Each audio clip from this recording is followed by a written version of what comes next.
tribulations, my heart, my balls, my somebody stop me, somebody come and get me. Little did I know that the Lord was riding with me. The law, the light, my heart, the fight, the wrong, the right is gone. Welcome back, ladies and gentlemen, to another JVS movie review. Today, I am reviewing possibly my most anticipated film of 2022. Anyone who knows what we do here at JVS and understands any reviews that I do, you understand how big of a fan I am of horror and how much I adore this series of horror films. And this one is Halloween Ends, and it stars Jamie Lee Curtis, it stars Andi Matichak, it stars Will Patton, it stars Rohan Campbell. And here's a quick synopsis. 4 years after her last encounter with the mass killer Michael Myers, Laurie Strode is living with her granddaughter and trying to finish her memoir. Myers hasn't been seen since. Laurie finally decides to liberate herself from rage, fear, and embrace life. However, when a young man stands accused of murdering a boy that he was babysitting, it ignites a cascade of violence and terror that forces Laurie to confront the evil she can't control. So, first off, the most important thing about this Halloween film, please watch Halloween Kills before you go into Halloween Ends. And I know it's kind of cliche because you're thinking, wait a minute, I saw Halloween Kills. What possibly could be there that I need to pay attention to? It's an end speech as we see Michael being resurrected at the end of Halloween Kills. It was a speech that Laurie gives. That speech is highly important to Halloween Ends. And you really got to pay attention to what she says and the words that she uses, because it really kind of puts us into mode of where we're going to be at with Halloween Ends. As we're first introduced to the film, we are introduced to the character played by Rohan, Corey Cunningham, as he's just babysitting a kid. And in the process of babysitting a kid, a extremely tragic and something you would not see coming happens. And when that happens, then we see the way the rest of the town goes about it. At this point, Michael Myers has disappeared. And at this point, they are framing themselves a new boogeyman.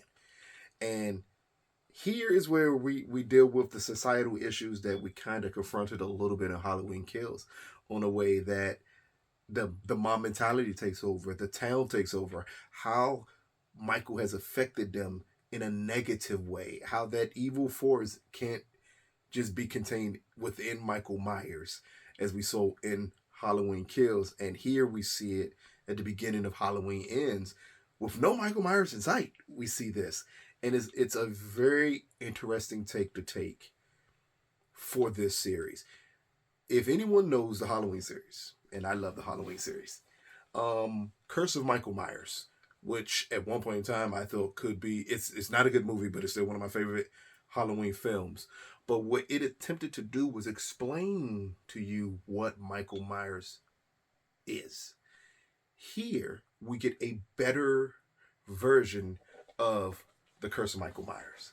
Here we get a better version of them explaining exactly what Michael Myers is. Again, that's why the speech at the end of Halloween Kills is so important. But here, just in the way the town reacts to trauma happening, like they showed scenes of people getting shot and people thinking, oh my God, does this mean Michael Myers is back? And it's like, no, Michael Myers doesn't even use guns. Like it's the way just your psyche can be controlled once you see a boogeyman, and then you create and inflate this boogeyman to be bigger than life. And that's what we're dealing with here in Hattonton. I'm not going to say the town right now. And that's what we're experiencing here in the town, as all of these people have created Michael to be larger than life and want to blame him for everything humanly possible. So when a tragic event happens, they still see it as a boogeyman. And even if they have to create a new boogeyman to fill the void of the one that has gone missing, it blew me away that was the angle that they were going to go here with in Halloween Ends. Am I going to say the angle works for all people? I'm not sure. As I'm watching this movie, and I'm extremely intrigued by it, I am captivated by the way the story moves, the way we see evil, the way we see transference of evil, the way we see everything in this film. I was amazed by that. Like, that is something highly important because it's so human. Like, we transfer that type of energy to each other all the time. So to see the town doing the exact same thing out of their fear was just amazing to watch. And then as we see Laurie and we see her granddaughter as they're adolescent, as they're attempting to deal with the grief of her losing both her parents, Laurie losing her daughter, all the ramifications of Halloween Kills, Laurie being blamed by some people in the town for Michael Myers, even coming back and doing everything. Again, people need someone to blame for it. And this is the perfect example of what, unfortunately, we go through in society now, is that you have to blame someone for the bad things that are happening in your life. And here we get that with Laurie. We also get a very interesting, I'm not going to call it a love story, but an interesting emotional story, emotional relationship story between Allison and Corey, as both of these two young adults are dealing with trauma in their own way, and how that sucks them into each other as hopefully fillers of their grief. And when you're experiencing it and you're seeing it, but then when we see a transformation attempting to happen, it comes across as so more realistic because they took time for you to understand why these characters would even be around each other. Like, this Halloween Ends is a movie that I don't think could survive on its own without you knowing enough of Halloween Kills. And I think that's smart to do, especially when you get to the final chapter of a trilogy. You're no longer in the point of where you're trying to make a solo movie. You're like, hey, you have to know where we came from and how we got here. And they do a great job of this being the more emotional driven chapter. With, I want to say definitely less kills than Halloween Kills, because that was just overboard. But it may be even less than the first Halloween in this trilogy. So I think it's a very interesting path to take with this film.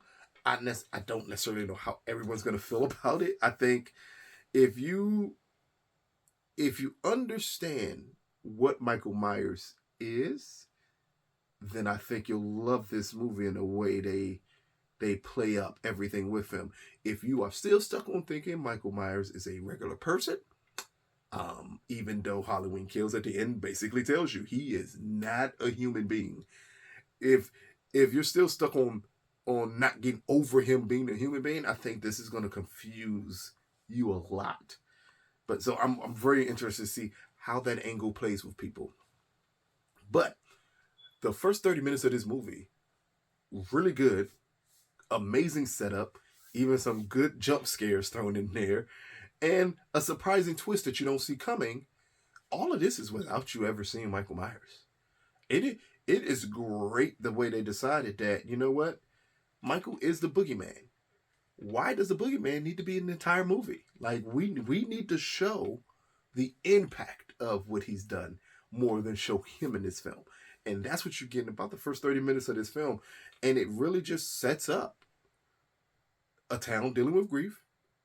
And then how do you get out of that grief? Are you going to be mean to people? Are you going to be happy all the time? Are you going to actually fake like your life is perfect? Or the flip side of it, do you dive deeper into the bad sides of yourself because that's the way you deal with grief? It's an extremely interesting take on a horror movie. I am almost close to saying I'm not 100% sure this is a horror movie. It feels like a drama with horror moments in it. Definitely. It has action beats in it. Obviously, it's a Halloween movie. But it's way more on the drama side than any Halloween movie has been beforehand. And as I said before, I want to say this is their way, again, of closing out the chapter, but also making a better version of Curse of Michael Myers, where we're going to explain to you exactly what Michael is. But here, instead of with Curse of Michael Myers, where they just went overboard explaining this, here you get the explanation without many words, with actions being seen. You get to understand exactly what Michael Myers is. And that is highly important to this film, is that you get to see what Michael Myers is, how he is driven, what drives him. All of this stuff is shown in this film, and I think because of that, it makes for a very interesting take on what should have been, or what people would believe will be, a traditional slasher film. This is as far from a traditional slasher film as you're going to get. As far as the performances, I think everyone is great in this movie. Everyone. It works wonders. The screenplay here is, it is so simple, but yet complicated. That's the best way I can think about it. The way the script, or the way the plot moves, I should say, in this film, is because it's a simple plot, but it's going to be complicated, because if you didn't pay enough attention to Halloween Kills, you're going to be confused exactly what you're seeing. If you do watch Halloween Kills before this film, or if you remember it enough, I think you're going to fall right in line with what they're trying to portray, what Michael Myers is to you. And I think for that reason, you'll love it. The direction is great in this film. I know John Carpenter, actually, I believe, scored this film. Music is Halloween music. It's not great, but it's not bad. It's Halloween music. At this point, this is like the 13th or 14th film. You kind of know what you're getting there with the score. It is shot amazingly well, though. The cinematography is great. And then again, I said before, the acting is great. The direction is really good. The script, the storyline, the plot lines are really good. Like, this is, it surprised me. I didn't expect this from Halloween, because at this point, with a movie named Halloween Ends, I would expect some form of a downfall. And for people that's questioning, is this going to be the last Halloween film? Well, I'm not going to give you any details of it when it pertains to the film. But always remember, this is a Blumhouse trilogy of Halloween. This is definitely their last, because it reverts right back to the original owners of Halloween. Will they make another one, considering that this series costs a total of $50 million to make? And currently, before the release of Halloween Ends, this series, this trilogy, in the first two films, has grossed over $500 million versus $50 million to make all three films. It's a great chance that they may attempt to jump into giving you another Halloween. I hope not. I hope we at least get an 8 to 10 year layoff of not getting another Halloween movie, because this ending is so definite that I don't think you want to jump right back into Halloween and then ruin what the writers and directors came up with as their way of closing out Halloween. And it really works. I'm not 100% sure everyone's going to be happy with this movie, because it's not the typical horror movie. So I think a lot of people are going to really be thrown off about it. I think some people may complain about the pacing of the film. To me, the film was methodically paced, but that's not what you expect from a Halloween film. So again, if you step outside yourself and realize, wow, this is a Halloween film, you're going to get something that feels completely different than almost every Halloween film before it. And for that reason alone, this is worth watching. So, Halloween Ends. This drops on October 14th in theaters and on Peacock. So if you have Peacock and you don't want to go to theaters to watch it, you can stay home.